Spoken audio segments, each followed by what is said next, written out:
It was a quiet evening at the tail end of spring. The sunlight had softened into a gentle glow, and the air carried the faint fragrance of kadam blossoms. Along a narrow earthen path in the village, Arnav walked slowly, as if guided by an unseen call. There was a strange restlessness in his heart that day, an unspoken expectation, as though something beautiful was waiting for him just ahead. When he reached the riverbank, he stopped. There, by the quiet water, stood Meghla. The breeze played lightly with the loose end of her blue sari, while her feet brushed the cool surface of the river. The fading sunlight touched her face with a delicate warmth, giving her presence an almost dreamlike glow. For a moment, Arnav felt as though he had seen this scene before, perhaps in some forgotten dream. Then Meghla lifted her eyes. Their gazes met, quietly yet profoundly. In that brief moment lived a mixture of shyness, wonder, and an unspoken pull that neither of them could explain. It felt less like the beginning of something new and more like the recognition of something that had always existed. After that day, life seemed to shift in subtle ways. Arnav found himself visiting the riverbank often.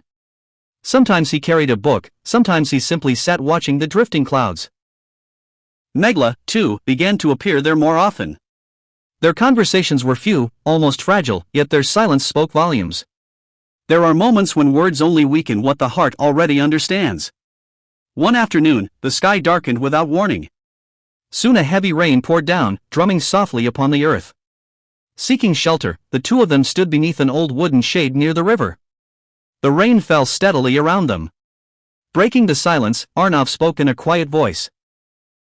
"Have you ever thought," he said, "that love might have a color?" Meghla turned toward him with a curious smile.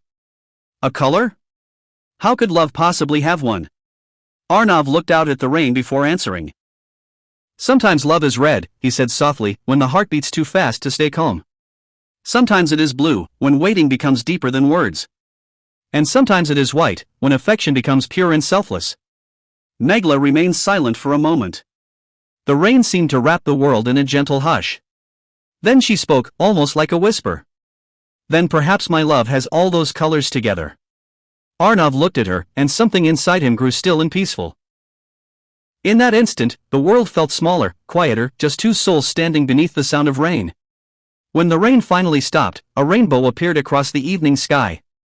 Meghla looked up and smiled softly. Arnav realized then that love does not belong to a single color. At times it is crimson with passion, at times deep blue with longing, and at times pure white with tenderness. And sometimes, like the rainbow above them, love becomes every color at once, blending together into a quiet, beautiful light that stays in the heart forever.